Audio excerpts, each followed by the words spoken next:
Welcome back. Now, I don't know about you, Georgie, but when you're younger, you can often get away with not eating so well, not exercising very much, and going out and really just being a bit sort of lazy. After 30, though, when your lives do get busier and you don't look after yourself, it can take a toll on your health. This is true. And many of us put our family and jobs first and find ourselves too tired and too busy.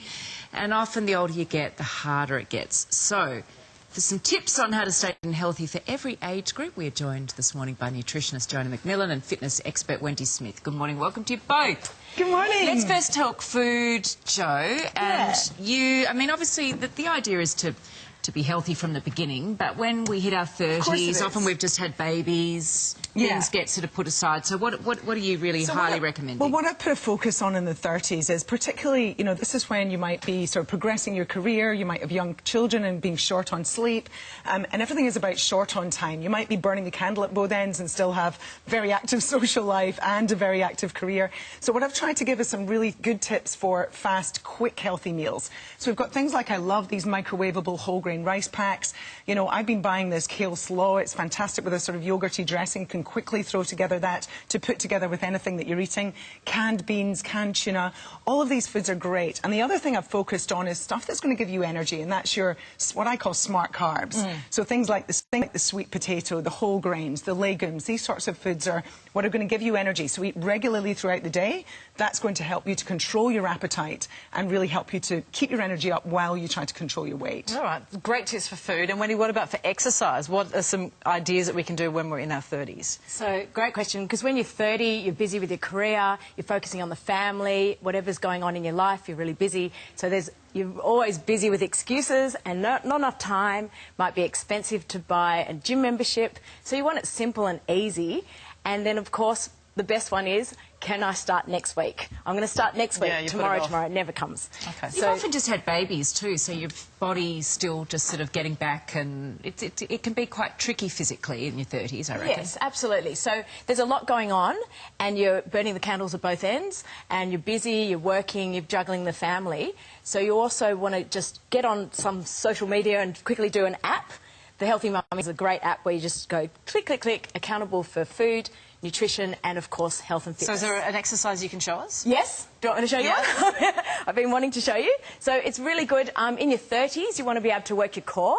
It's all about abs, butt and thighs. And when you lift your knees up, you can do knee lifts, which is really good. You can rotate slightly. So depending on your health and fitness, you can either go a little bit faster if you want to, and just make sure you're rotating. So as a new mum, you want to close the gap between the abdominal muscles. So some people might have diastasis recti or sore back problems. It's really good for the core. Great. Yeah. Okay. It's a really good one. So that's our 30s covered. Let's get into 40s. What are you suggesting there nutritionally? Once we're into the 40s, so we're in our era here, ladies. Perimenopause. So yeah, you might be perimenopausal, depending, of course it's different for all women. And what tends to start happening as we head towards menopause, and particularly around menopause, you might find that you're gaining more fat around the middle.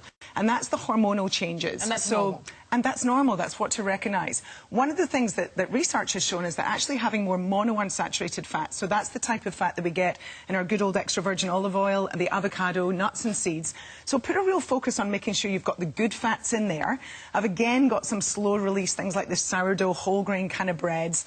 Get plenty of fruits and veggies in there because, you know, that's also when we start really needing our antioxidants so that we're aging as well as we possibly can. So it's all about protection and good fats. And really pay attention to the fact that if you're less active, you're being more sedentary than you were when you were younger, you need to eat a little bit less. So I think a bit of portion control, and that's where the fats can help you to really sort of tone down your portions. Okay. And physically, exercise. What can we do? So exercise in your 40s, as you know or may know, that you want to stay fit. So you start to feel a few little niggles. If you're busy with your family, busy with your work and your career, then you feel a little bit of injuries come on, your shoulders, your knees, your back pain. So they come on and you think, oh, well, I can't exercise. But you can, because also if you're thinking, well, I don't have time, then of course you can actually come in and go, well, let's just get it done. So what's an actual physical exercise we can do? So the physical exercise is lunges. So this is a really good one. So if you're thinking lunging back and down and then coming in. So other side and down. Lunges are great because it's working pretty much your whole body and your abs, your butt, your thighs. the problem areas, core that we all areas. want, the core areas that we really right. want to focus on. Okay. All right, and It's really 50s, Joe, for food? And so final 50s, what I've put on here is the other thing that happens when you go through menopause is your bone density takes a big drop. So I've put in some really good calcium-rich foods here. Now, dairy foods are fantastic for calcium. If you're trying to avoid dairy or you can't have dairy, then look for calcium-fortified plant milk-based, or you can have other sort of, you know, salmon with the edible bones or sardines with bones are a great source of calcium. I've also focused on anti-inflammatory. So this is when inflammation is sort of at the root of all sorts of our ills as we get older. And while Joe's talking, can So you the- show us the exercise? Because Oh, Joe is yes. against us. You So the keep talking and squats? he's Okay, good show us the idea. exercise. Great. So 50s?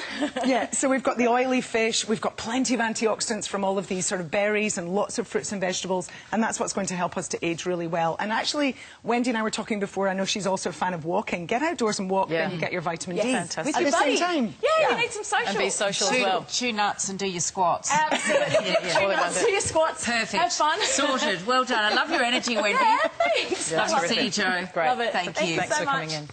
Now,